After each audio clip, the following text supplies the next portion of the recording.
안녕하세요. 은은한 책방 방지기 닥터 실버입니다.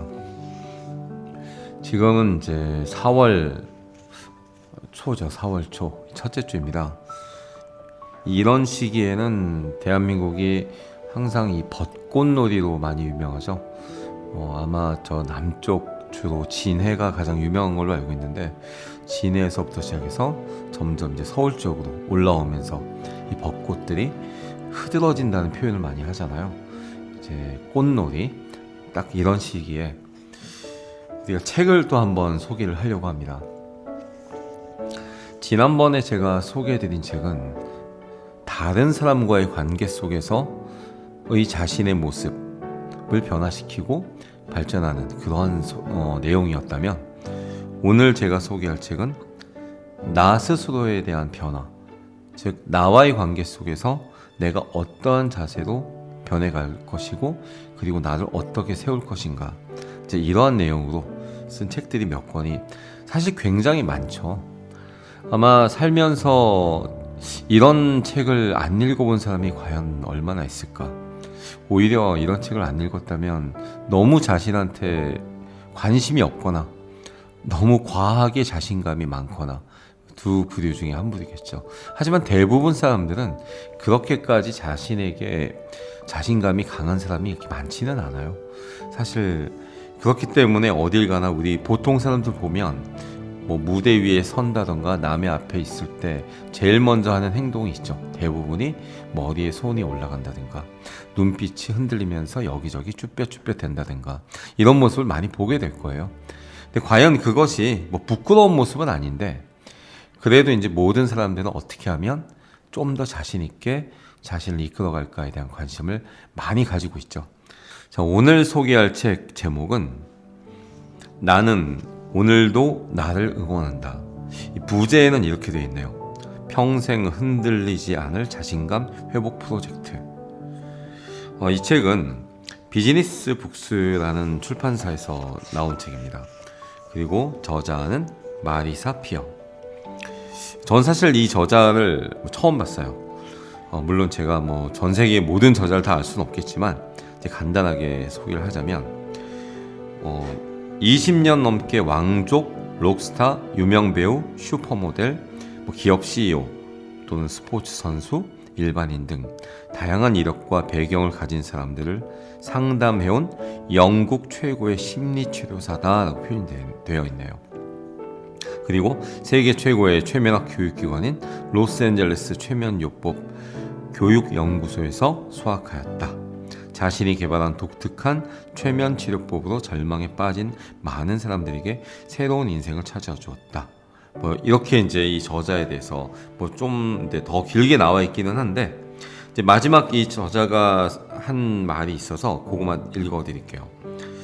작은 말에도 쉽게 상처받는 사람, 지금의 내가 왠지 못마땅한 사람, 남에게 관대하면서 나에게만 엄격한 사람, 누군가에게 거절당할까봐 두려운 사람, 번번이 연애에 실패하는 사람, 머리와 마음이 따로 노는 사람, 다이어트나 금연에 실패해 본 적 있는 사람들에게 이 책을 바칩니다. 이거 왠지 듣는 모든 사람들이 한 가지씩은 다 느껴지는 거 있지 않나요? 저는 아주 어릴 때 이 중에서 작은 말에도 쉽게 상처받는 사람? 이런 게 좀 있었던 것 같아요. 물론 이제 초등학교 시절이었던 것 같은데, 네, 조금 이건 뭐 저만 그랬겠습니까? 모든 사람들이 다 이런 면이 있죠. 자, 이런 모든 이들에게 이제 이 책을 한번 소개를 해드릴 겁니다. 이 목차를 한번 보시면 처음에 프롤로그라고 있어요. 근데 나중에 이제 혹시라도 이 책을 읽는 분들이 계시면, 저는 항상 모든 책을 볼 때 이 추천의 글이라든가 서문 이런 걸 굉장히 중요하게 여기거든요. 왜냐면 어느 정도의 이 책 전체의 분위기를 알고 들어갈 수 있기 때문에 책을 읽어나갈 때에 좀 이해하기가 좀 더 편해지는 그런 느낌을 가지게 돼요. 그래서 프롤로그, 이 프로그램은 왜 좋은가, 이 프로그램은 어떻게 다른가, 이 프로그램의 효과는 왜 오래 지속되는가, 이 책이 아까 제가 부제를 갖다가 이렇게 말씀드렸죠. 평생 흔들리지 않을 자신감 회복 프로젝트. 그러니까 이 책이 가지는 부제가 프로젝트예요. 그러니까 어떻게 보면 이 책 전체를 읽어 나가는 것은 내가 어떤 하나의 프로젝트에 소속되어 간다라고 이해하고 읽는 것이 좋을 것 같아요. 그래서 제목에 이제 목차 보면 스텝 1 스텝 1은 태도, 스텝 2 마음, 그 다음에 스텝 3 비판, 스텝 4 언어, 스텝 5 목표, 스텝 6 상상, 스텝 7 감정, 스텝 8 믿음, 스텝 9 우울증, 스텝 10 반복. 사실 이 하나하나가 우리 모든 삶에서 항상 생각을 해왔고 항상 겪어가는 과정이죠. 물론 여기서 우울증이라는 단어가 조금 눈에 거슬릴 수도 있어요. 우울증? 근데 우리가 알고 보면 우울증이라는 것이 꼭 무슨 눈물 흘리면서 너무 슬퍼하고 막 처절하게 빠지는 이런 것만이 우울증은 아니에요. 그러니까 자기 스스로의 어떤 감성이 평소와 너무 다르게 약간 침울해지는 그런 경우들이 있죠. 그것도 뭐 좀 깊이 말하면 우울증의 한 분야라고 생각할 수도 있겠죠. 그래서 이게 뭐 어떤 병적으로 느껴지는 것은 아니고 다만 이러할 때 이러한 느낌이 들 때는 이제 어떻게 해라 라는 약간 프로젝트성 그런 글이라고 볼 수가 있습니다. 자, 그래서 오늘은 제가 일단 이 책을 뒤에 이제 프로젝트를 읽어가기 전에 약간 이 마리사라는 사람이 어떤 사람인지에 대한 이 책에서 추천의 글이 있어요. 그 부분이 조금 이 책을 읽어가는데 도움이 될 것 같아서 거기를 먼저 읽어드리고 그리고 나서 중간중간을 제가 좀 읽어드리겠습니다. 추천의 글. 오래된 상처를 치유해주는 놀라운 책. 이렇게 제목이 있네요. 자, 읽겠습니다. 마리사와 내가 처음 만나게 된 것은 신의 오발탄 같은 극적인 우연이 아니라 순전히 일 때문이었다. 그래도 이후 15년 넘게 친분 관계를 이어오고 있으니 이제 우리는 관계의 최고점으로 올라선 상태라고 할 수 있다. 마리사처럼 천부적인 재능을 타고난 심리 상담가를 만난 것은 내게 커다란 행운이었다. 나는 그동안 수많은 사람에게 마리사를 소개해 주었다. 그 중에는 세계적인 명사도 있고 꽤 유명한 사람도 있었다. 또한 조금 알려진 사람과 세간의 인지도가 거의 없는 평범한 사람도 있다. 흥미롭게도 그 각양각색의 사람들에게는 한 가지 공통점이 있었다. 그것은 바로 도움을 필요로 했다는 점이다. 나는 조금도 망설이지 않고 그들에게 마리사의 연락처를 알려주었다. 그녀라면 분명 그들의 삶을 변화시킬 수 있을 거라고 믿었기 때문이다. 단언컨대 그녀의 특별한 능력은 우리의 인생을 변화시킨다. 그녀를 존경하고 또한 그녀의 능력을 믿는 나는 내 방송 프로그램인 셀러브리티 핏 클럽에서 그녀에게 중요한 역할을 맡겼고 그녀는 8명의 유명 인사를 도와 4개월 만에 놀라운 체중 감량 결과를 이끌어냈다. 마리사는 심리 상담가로서 세계적으로 인정받고 있으며 그녀의 도움과 조언을 얻기 위해 세계 곳곳에서 많은 사람이 찾아온다. 실제로 그녀는 온갖 문제로 고민하는 사람들을 도와 괄호 열고 그 중에는 가혹한 학대에 시달리는 사람도 있었다. 괄호 닫고 극적인 변화를 이끌어냈다. 지금까지 나는 이 분야에서 그녀만큼 탁월한 능력을 발휘하는 인물을 본 적이 없다. 왠지 여기까지만 읽어도 벌써 이 마리사 피어가 쓴 이 책, 이 프로젝트에 대해서 왠지 좀 믿음이 가지 않나요? 그래서 이런 이유로 제가 좀 읽어드렸어요. 그래서 추천의 글도 사실 굉장히 길어요. 다 읽을 수는 없어서 일단 한번 읽어드렸고요. 자, 그러면 이 책의 이제 일부분, 자, 어느 부분을 제가 읽어드릴까? 이 책이 가지는 페이지가 약 한 360페이지 정도 돼요. 그래서 제가 이제 모든 부분이 다 굉장히 주옥같이 좋아요. 그런데 다 읽을 수는 없죠. 그래서 부분을 좀 발췌를 했습니다. 그 부분에서 한번 읽어 드릴게요.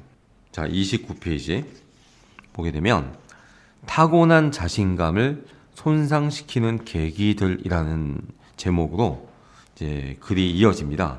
자, 이 부분을 한번 제가 읽어 드릴게요. 이건 어디에 나오냐면 스텝 1 태도에서 나오는 소제목이에요. 마음의 법칙 중 하나는 언제나 감정이 이성을 이긴다는 것이다. 감정은 이성보다 훨씬 더 강하다. 그래서 이성보다 감정을 바꾸는 것이 중요하다. 잠깐 제가 부연을 한번 해볼게요. 제가 이 딱 세 줄이거든요. 보통 우리 많은 사람들이 이런 얘기를 해요. 야, 왜 이성적으로 좀 하지? 이성적으로 컨트롤해야지 왜 감성을 조절 못하냐? 이런 얘기를 살면서 굉장히 많이 하지 않아요? 근데 사실은 제가 이제 소속되어 있는 어떤 직장이 굉장히 이성적인 직장이거든요. 그 업무 자체가. 그런데 솔직히 그렇게 말하는 우리들이 솔직하지 않은 거예요. 제가 생각해도 이건 정말 공감이 가요. 아무리 내가 이성적인 그런 업무를 많이 하는 직장인이지만 솔직히 감정이 이성을 이기지 못한다고 저도 동의를 합니다. 그래서 이 부분은 우리 모든 사람이 조금 더 솔직하게 이걸 받아들여야 될 것 같아요. 자, 제가 부연을 좀 했습니다. 다시 이어가겠습니다. 주저앉고 싶거나 어떤 행동을 하기가 두려울 때 당신은 감정을 다스리고 변화시켜야 한다. 앞으로 이 책에서 그 방법을 배우게 될 것이다. 감정만 제대로 다스린다면 사람들 앞에 나서거나 집중적으로 관심을 받을 때 혹은 낯선 사람 앞에서 이야기할 때 아무런 두려움 없이 그 행동을 즐길 수 있다. 오히려 어린아이처럼 관심받는 것에서 편안함을 느끼게 된다.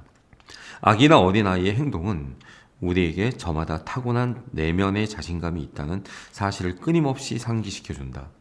딸 아이가 4살이었을 때 나는 종종 딸과 딸의 친구들을 차에 태워 유치원까지 데려다 주었다.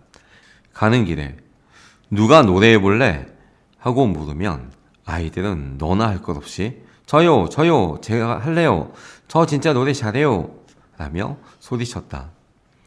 음정, 박자, 가사가 모두 엉망인데도 자신이 누구보다 노래를 잘한다는 듯 자신있게 노래하는 모습이 어찌나 사랑스럽던지.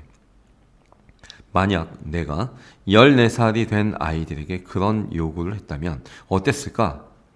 아마도 아이들은 무슨 생뚱맞은 요구냐는 듯 눈을 동그랗게 뜨고 서로를 쳐다보며 내 말을 무시했을 것이다. 또한 내 딸은 친구들 앞에서 창피하게 왜 그러느냐고 투덜댔을 게 뻔하다. 14살쯤 되면 아이들은 평가받는 것, 괄호 열고, 특히 나쁘게 평가받는 것, 괄호 닫고를 두려워한다. 이러한 두려움은 유아기 때는 존재하지 않던 것이다.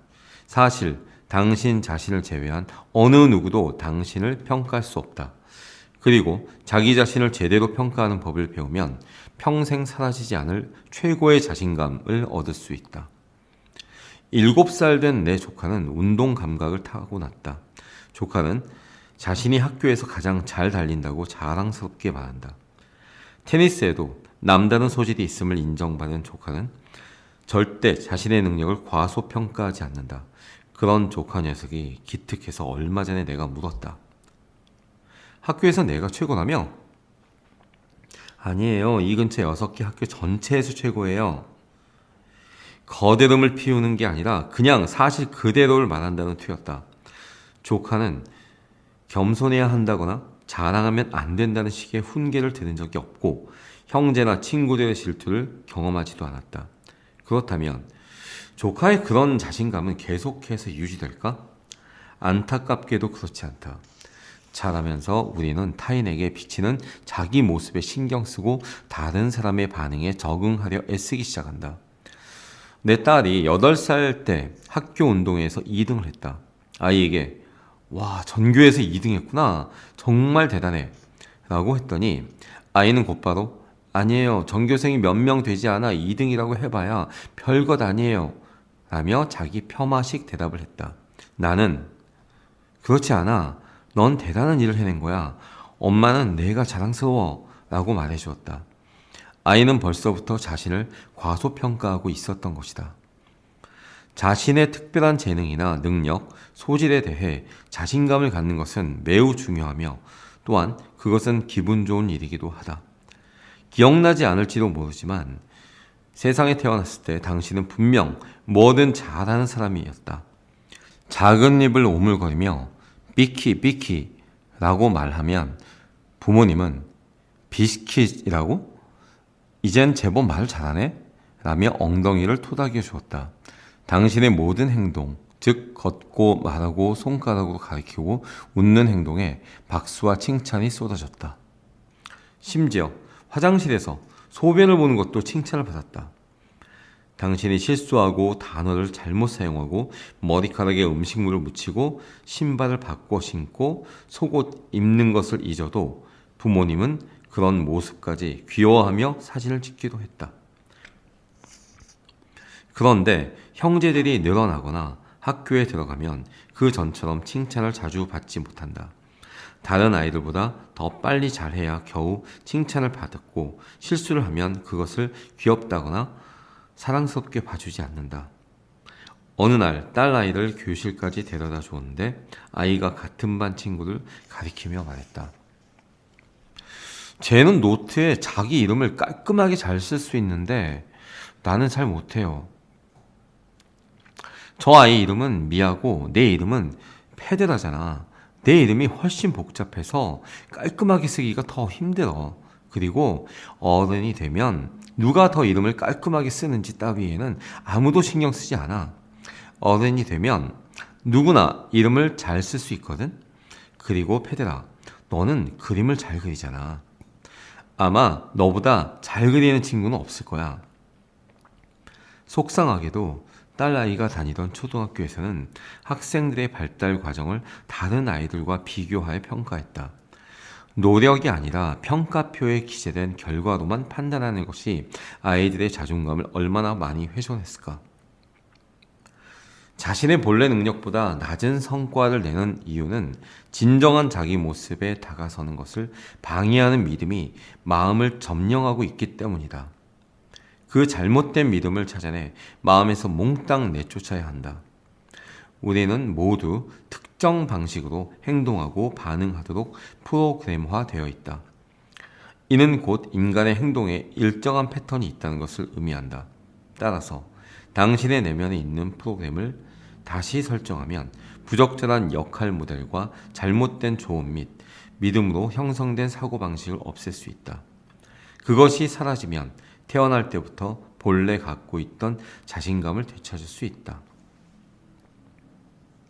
부정적인 믿음과 습관 버리기. 여기는 이 중간에 나오는 소제목입니다. 부정적인 믿음과 습관 버리기. 자, 이어가겠습니다. 먼저 당신의 마음을 점령하고 있는 모든 부정적인 믿음에 질문을 던져보라.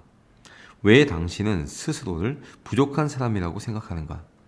왜 그런 믿음이 생겨났는가? 당신에게 처음으로 그 말을 한 사람은 누구인가? 그는 당신에 대해 얼마나 알고 있는 사람인가? 그는 어떤 근거로 그런 잘못된 가정을 했는가? 제가 이 부분 잠깐 부연을 좀 들어가겠습니다. 정말 이게 중요한 내용인 것 같아서 여러분 살면서 누군가가 당신에게 이렇다 저렇다 좀 비하하거나 비평하는 말을 많이 듣게 되죠. 정말 이런 거예요. 근데 잘 생각을 해보세요. 그 사람이 도대체 뭔데? 라는 생각을 한번 해봐야 돼요. 여기 써 있죠. 당신에게 처음으로 그 말을 한 사람은 누구인가? 물론 어린아이 입장에서 어른이 어떤 얘기를 했을 때 영향이 좀 커요. 하지만 그 어른이 꼭 당신을 제대로 평가할 수 있는 절대적인 사람이라는 그런 생각은 가질 필요가 없습니다. 그리고 여기 또 이런 말이 있죠. 그는 당신에 대해 얼마나 알고 있는 사람인가? 맞아요. 우리가 어디 모임이나 어디 단체에 들어가게 되면 뭐 하루 이틀밖에 안 봤는데 괜히 이상한 비평을 하는 사람들이 있어요. 당신에 대해서. 자, 그런 말들에 굳이 상처를 많이 받을 필요는 없다고 생각을 합니다. 이게 몇 줄 안 되는 말인데, 정말 제가 해주고 싶은 말이 이런 거예요. 그러니까 누군가 당신에게 상처를 주는 말을 했다 할지라도 그 사람이 도대체 뭔데라는 생각을 먼저 한번 해보셔야 돼요. 뭐 선배가 됐던 선생님이 됐던, 물론 그분들이 도움을 주려는 말을 할 수는 있겠지만 너무 자신에 대해서 그 비하된 언어와 표현을 가지고 스스로를 너무 이렇게 자신감을 잃거나 그럴 필요는 없다라고 제가 중간에 좀 말씀드리고 싶네요. 자, 이어가겠습니다. 이 부분만 다시 읽을게요. 왜 당신은 스스로를 부족한 사람이라고 생각하는가? 왜 그런 믿음이 생겨났는가? 당신에게 처음으로 그 말을 한 사람은 누구인가? 그는 당신에 대해 얼마나 알고 있는 사람인가? 그는 어떤 근거로 그런 잘못된 가정을 했는가? 크게 성공을 거둔 사람 중에는 한때 주변 사람들로부터 절대 성공하지 못할 거라는 말을 들은 사람도 있다. 엘비스 프레슬리는 그랜드 올 오프리에서 첫 공연을 한 후 쫓겨났다. 그때 그는 당신은 재능이 없어 절대 가수가 될 수 없으니 다시 트럭 운전이나 해 라는 말을 들었다. 비틀스는 데카 레코드사의 오디션에서 탈락했고 조앤 롤링의 첫 작품 해리포터와 마법사의 돌은 출판사에서 여러 번 거절당했으며 알베르트 아인슈타인은 학습장애 진단에서 교육 부적격자라는 말을 들었다. 20세기 최고의 발명가인 토머스 에디슨도 어린 시절에 학교에서 쫓겨났으며 머리가 나빠 교육조차 시킬 수 없는 아이라는 꼬리표가 따라다녔다. 잠시 위에 혹시라도 이 지금 듣는 분들께서 아마 20대 초중반 정도면 엘비스 프레슬리를 잘 모를 것 같아요. 좀 잠깐 설명드릴게요. 왜냐하면 굉장히 유명한 사람이에요. 엘비스 프레슬리라든가 여기 나오는 지금 비틀스는 요즘 젊은이들에게는 잘 들려지지 않는 음악인데, 엘비스 프레슬리나 비틀스는 그 시대에 세계적으로 유명했던 정말 월드 탑 클래스 스타였습니다. 그러니까 아마도 이 사람 누구야? 라는 생각이 좀 들 것 같아서 제가 중간에 설명을 좀 드렸습니다. 자, 이어가겠습니다. 오늘날 크게 성공한 인물이나 부자 중에는 한때 능력이 없다고 무시당하던 사람이 많다. 유명 요리사 고든 램지는 부상 때문에 글래스고 레인저스 축구팀에서 쫓겨난 경험이 있다. 바닥부터 시작해 차근차근 출세 곡선을 올라갔던 TV 프로그램 제작자 사이먼 코웰과 유명한 기업가 피터 존스는 어느 날 갑자기 모든 것을 잃었지만 결국 재기에 성공했다.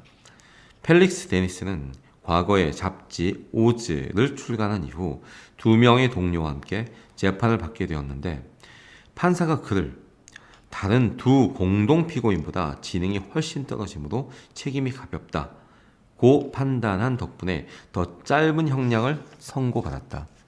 감옥에서 나온 이후 그는 7억 5천만 파운드로 추정되는 재산을 쌓은 갑부이자 미디어계 거물이 되었다. 소문에 따르면 그는 판사의 판단에 기분이 상한 나머지 자신이 뛰어난 사람이라는 것을 증명하기 위해 더욱 이를 악물고 노력했다고 한다. 우리의 생각과 믿음은 언제든 변할 수 있다.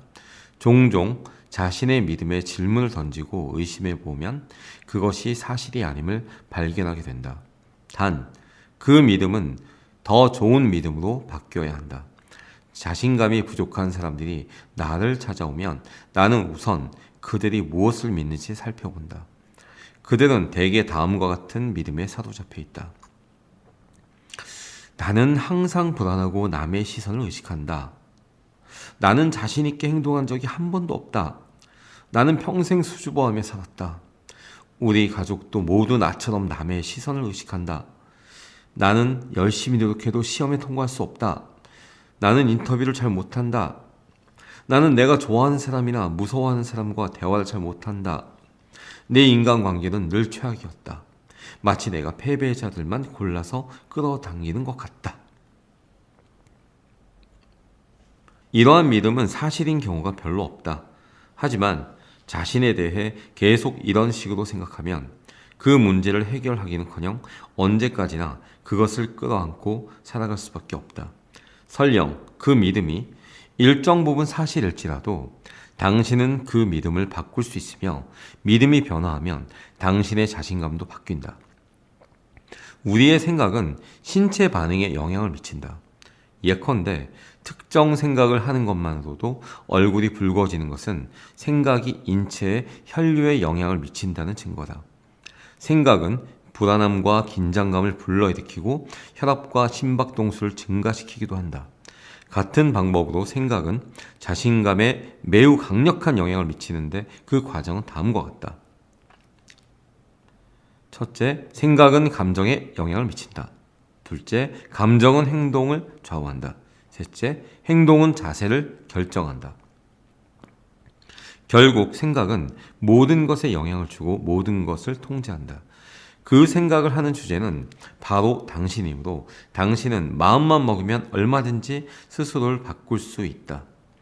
이 책은 당신에게 그 방법을 알려준다. 그것을 제대로 활용할 경우 그 어떤 약물 치료보다 효과가 크다. 지금부터 당신의 머릿속에 존재하는 이미지와 말, 믿음을 변화시키는 방법에 주목해보자. 이것은 당신의 자신감과 자존감을 크게 높여줄 것이다. 35페이지. 자, 일단 여기까지 제가 읽어드릴게요. 그런데 이제 아마 이런 생각을 할 것 같아요. 아니, 뭐 자신감을 가진다고 내가 어떻게 변해라고 생각을 할 수도 있어요. 아마도 그런 생각 굉장히 많이 했을 겁니다. 근데 이런 얘기가 있죠. 해보지 않고 먼저 평하지 말라는 말이 있어요. 근데 정말 이게 그래도 한번 여기서 이 책에서 말한 것처럼 자신의 생각을 좀 바꿔보고 스스로 자신감을 가지려고 노력해보는 게, 우리가 예를 들어서 자전거 타는 거 아시죠? 아마 웬만하신 분들 다 자전거 한번 타보셨을 거고 탈 줄 알 거라고 생각을 합니다. 근데 저도 제 기억이 나거든요. 초등학교 때인데 처음에는 이제 4발 자전거 타잖아요. 그리고 나서 3발 자전거였나? 아니요, 4발 자전거 타다가 바로 이제 바퀴 2개짜리로 간 것 같은데, 그런 얘기를 하죠. 뒤에서 잡아주는 사람이 내가 잡아줄게 걱정하지 마. 이게 뭡니까? 자신감을 가지라는 거죠. 근데 분명히 나는 자신감이 없어서 놓으면 안 돼 이렇게 하죠. 근데 어느 순간 알고 보면 내가 혼자서 2바퀴를 굴려가고 있죠. 그러니까 그게 결국 처음엔 뭐였습니까? 다른 사람에 대한 믿음인데, 알고 보면 그 다른 사람에 대한 믿음이 없는 상태에서 내 스스로에 대한 믿음으로도 충분히 가능했다는 이런 증거가 될 수가 있어요. 한번 자기가 자전거를 탔던 기억을 한번 해보세요. 아마 거의 똑같을 거예요. 알고 보면 그게 다른 사람을 믿은 게 아니에요. 2바퀴를 가지고 자전거를 타고 있는 것은 그 다른 사람은 결국 자기였거든요. 그러니까 이런 부분에 대한 것을 조금 더 일상생활 모든 부분에서 적용을 했을 때 내가 해내지 못한 많은 것들을 해낼 수 있는 그런 자신이 생긴다라는 의미로 저는 이제 이 부분이 해석이 되고 있는데, 여러분이 들으실 때 어땠을까요? 뭐 좋은 내용이었을 것도 저는 생각을 합니다. 자, 이 책의 제목, 나는 오늘도 나를 응원한다. 이제 오늘 첫 번째 시간이었죠. 이제 다음에 제가 읽어드릴 이 내용은 스텝 3가 비판이라고 돼 있어요. 거기에서 제 소제목이 이렇게 돼 있어요. 내면에서 들려오는 비판을 잠재우는 방법. 이게 좀 중요한 것 같아요. 사실 우리가 남들이 나를 비판하는 것도 있지만 알고 보면 스스로 자신을 비판하는 부분 때문에 무언가를 해내지 못하죠. 해내지 못하는 게 아니라 시작도 못하는 경우가 많죠. 이런 부분에 대해서 과연 제 마리사 피어는 무엇라고 얘기를 하는가, 이런 얘기를 제가 들려드리겠습니다. 그래서 자, 아까 제가 처음에 이런 얘기했죠. 4월 초 너무 날씨가 좋아요. 이제 여기는 한국입니다. 한국은 봄이죠. 정말 이럴 때는 이렇게 가슴이 되게 막, 우리 그런 얘기 하지 않아요? 뭐 봄의 병, 뭐 가을의 병 이런 얘기 많이 하죠. 근데 이럴 때일수록 이런 좋은 책을 읽어가면서 자기 자신의 마음을 살찌우고 자신감을 만들어 나가는 이제 그런 좋은 시간이 되시기를 바랍니다. 자, 오늘 청취해주신 모든 분들께 감사드리며 구독과 좋아요 그리고 알림 설정 잊지 마시기 바랍니다. 지금까지 은은한 책방의 방지기 닥터 실버였습니다. 감사합니다.